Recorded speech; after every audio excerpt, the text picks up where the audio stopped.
Warning, this video, let alone this reaction video banger, has lots of cussing, so viewer discretion is advised. Watch with caution. So, we move on from the first half of the season for Thursday nights with That Girl Lele, the Nickelodeon portion, to the second half with the world premiere of Warp, the hour-long world premiere, and before that, my return to the Danger Force universe, and boy, did that shit feel good, the Danger Force part, but Warp, of course, did not disappoint either, so let's get into it. Who was that? What was the name of that girl? Lilith or so? Yeah, Lilith was the character, but oh my god, what the fuck was that girl's name who was the character? The character that, hold on a second, I gotta look this up because she was kind of cute, honestly. Darren McCloy. So during my hiatus from the Swellview, the world of Swellview, did Bozy fall in love while I was gone or something? I must have missed something, but man, if so, good for him. He's definitely bringing his Richard Dawson to my channel, Nickelodeon, pimping it up. In a clean way, obviously, to keep it kid friendly. Oh man, that evil clown was something else. I look forward to part 2 a week from tonight.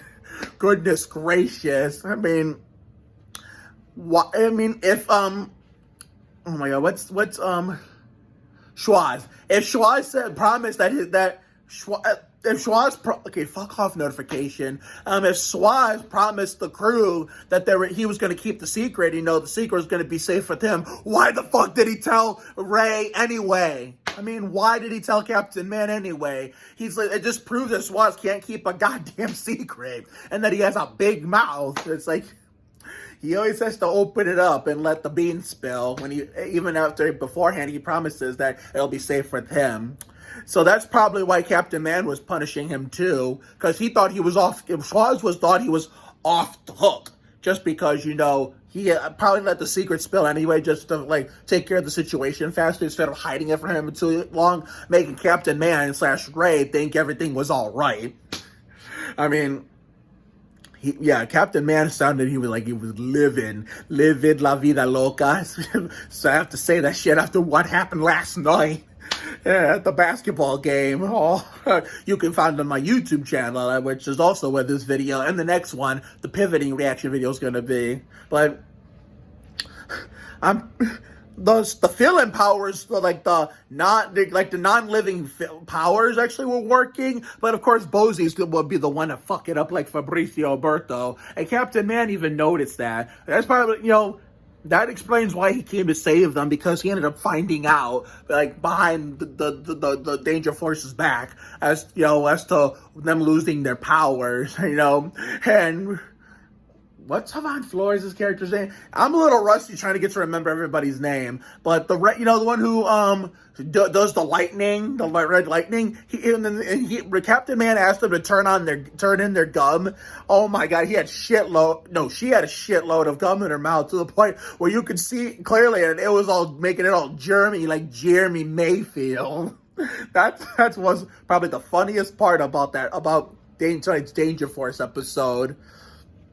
And then, I knew Captain Man was going to find out, because whenever there's an episode of a show where, the point where the characters are hiding something from each other, it doesn't matter how good they hide it, eventually the person they're hiding it from is going to fucking find out. That's what Captain Man and Ray did. And how the fuck did, the antidote didn't work? And I should have known it wasn't going to work, because if it would have worked, this would have been just a regular 30-minute episode and not a 2-parter. So of course it's not going to work, because it's a 2-parter, it's a 2-parter, not a regular 1-part 30-minute episode. So I guess we'll just see what happens next week. And I feel bad for poor Lilith. And it turns out the chef and the waiter at the restaurant Lilith works at, it happens to be one of the bad guys behind the clown's plans. And if Lilith gets hurt in the next episode and, falls victim to these assholes, I'm going to be really, really sad. Now, let's talk about Warped. Dale Earnhardt Jr. Oh, Dale Earnhardt Jr. Dale Earnhardt Jr. June. Press start to begin. So, where do we start? First off, that Owen guy was fucking hilarious as hell. Kudos to Jason Rogel, if I'm remembering correctly, because I'm recording a video on my phone, so I can't exit the camera and look on my social media and the camera's rolling. Because if I do that, the camera will stop rolling. But oh my goodness, man, this felt good. And I needed my Nickelodeon fix again. Side Hustle is next. First of the next new episode is going to be, where we're going to save that conversation for another day. But the confetti cannon was this show. Well, before I get into that, I'll get to that in a second. This show was more than I ever imagined. Now, the spaghetti cannon, we knew that was coming because of the commercial, but we're gonna get to that episode in a little bit. So I gave away one detail of that episode. So let's talk about that first one. Percy. Jason the Third seems like a really cool guy in real life, but Percy's a fucking douchebag. And, considering that, he was being all cocky and shit to Ruby about her story about not being able to fit in. And I thought he was going to find out about the car, them breaking in and stealing it and then crashing it into the store. And I thought he was going to grind down, go Incredible Hulk on Ruby and Milo, but it's a miracle he did it. And I thought Owen was going to find out about getting the boots messy before, they were able to eventually give him to Sydney. I don't know how the hell they figured that shit out before Owen had the chance to bust him like Adam Petty, because I thought Owen was going to find out. And it's a miracle he didn't. I mean, wow.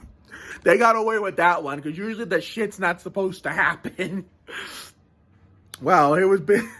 So it was a quiet premiere that was also hilarious. And Darby's already my favorite character. Kudos to our animal, Nicoletta Mocara. I don't know if I'm not saying your middle name correctly, but oh my God. And I love you that much because you went to the same thing I did, but in a different territory. Ricky Martin concert. I went to the one in Chicago, and I saw the one you went to. Living la vida loca.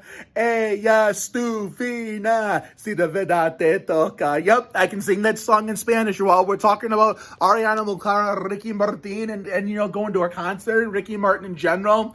I know how to sing Livin' La Vida Loca in Spanish and English. I've loved him and that song since it came out Monday, March 23rd, 1999, a month after I turned 5. Bought the album months later, shortly after its May 11th, 1999 release. Goes to show you how old I am.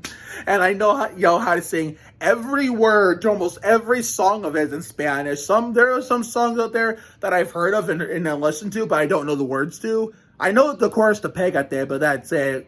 I don't barely know the Spanish version of Vente Pa' Acá, but I do like it better in English. And I know Freak of Nature in Spanish and English, and Mas and Freak of Nature.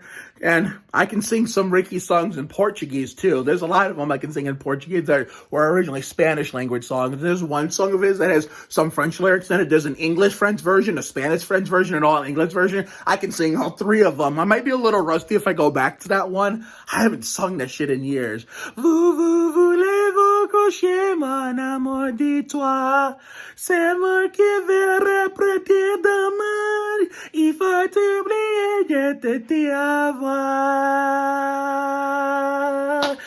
Adiós, te tengo que decir adiós. Me estoy volviendo loco, loco, loco, loco, loco por tu amor. Oye, adiós. And speaking of adios, that's what we said to the bitch-ass Carl. I still love you in real life, Parker Panel. Nothing against you, but your character's like some fucking dipshit. I mean, I didn't know your character was going to be bad. I mean, that would have caught me off guard. And I thought somehow, some way he was going to fuck that all up. I mean, I know he already fucked it up for Milo, but, I didn't think there was someone else to put up a fight to fill in. But Ruby did. And Ruby falling asleep, I either thought Milo was gonna, not Milo, what the fuck? I thought Carl was gonna either unplug the machine, which he almost did twice, but Darby got his ass towards the end, or he was gonna find a different way, one way or another to fuck it all up for Ruby, and he didn't get to do that. Ruby almost fucked it up herself by falling asleep, but then, who was the other?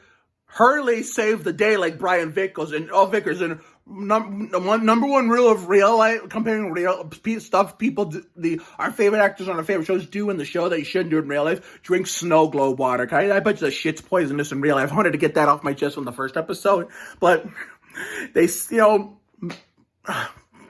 the fuck is his name? Oh my god, Hurley. Duh, that's probably the only character I'm gonna have to try to remember. Hurley saved the day like Brian Vickers with that energy pizza to keep her awake. And then, but all the pizza was gone. Hurley just luckily had some leftover was in it. And even though she got a little living la vida loca, she still managed to still use the machine and not manage to let away to let Carl win by luck of the draw. I mean, we had the machine tipping over, the joystick breaking, which Carl thought he had it in the bag. Nope. Because the good guys always win, and this is the dagger of keeping that trend going for 99% of the time that it is. The lucky pen got to work as the joystick. I don't know if that shit would work in real life though. But even with the machine tipping over and everybody going all crazy, and Carter, oh my fucking god, I keep getting the names wrong. Carl standing there in disgust. He was probably, we didn't see it, but he was probably standing there in disgust or sitting there evilly, hoping that, Ruby would fuck up. But then when she beat the record, how did she not run out of time, though? We tried this in real life, there would be a time limit. It was a miracle that Nickelodeon, the people behind the scenes at Warp, were able to program an arcade machine that didn't have a time limit. And then Ruby eventually won, and then I, of course, as I always do when the good guys defeat the bad guys, I did the Mike Skinner of, yeah, god damn it, we beat that little son of a bitch. And even though Mike Skinner said that after winning an exhibition race in Japan at the end of the year, he won Motegi and Suzuka. I'm trying to remember. I think Motegi was 98, Suzuka was 97. Yeah, Suzuka was 97. Yeah, I remember. But Motegi was 98 when he, out of all people, the guy who already won the championship and, the whole regular seasons, obviously just did one last exhibition race before the off season, 1998 winter off season. Mike Skinner, out of all people, beat Jeff Gordon, who dominated 1998, beating Jeff Gordon in NASCAR Winston Cup competition in 1998 was impossible, especially if your name was Mark Martin. But out of all people to beat him, Mike Skinner did, and I can understand why he screamed, yeah, goddammit, we beat that little son of a bitch. And even though that was before I touched NASCAR, because of the fact I hadn't touched Michigan yet, because my life was still originating here in Ohio in the 90s when I was like a baby going into 3, 4, 5 years old, I'm still old enough to remember because of the fact, I would play NASCAR 99, NASCAR 2001, NASCAR 2000, where NASCAR 99, it's 98 in the game. NASCAR 2000, it's based off 1999, and NASCAR 2001 is the last, game takes place in 2000, which means it's the last game to feature Dale Earnhardt Sr. as a playable regular driver from the start. And I'm rumored that game's getting a remaster from EA, and they picked that one because of that reason. Maybe they'll add Johnny Benson in there. Maybe they'll add Dover and Loudon in there, make a rebooted version more that's more like the PS2 version more than the PS1, and add all the tracks, some of the missing drivers if they can, and all that shit. That would be awesome, though. That would be awesome. But man, I enjoyed it tonight. So therefore, I look forward to doing this every single Thursday. 7 o'clock Danger Force, 7:30, press start to begin. Warp! So I enjoyed it, guys. It was great to be back with Danger Force, and Warp did not disappoint. I will see you all next Thursday for round 2 of this go-around of Thursday Night Nickelodeon and Thursday Nickelodeon Night in America. I've lost count of the episode of Danger Force being on my long-ass hiatus, but next episode, of course, will be the Rusty Wallace installment. So I will see you all next week.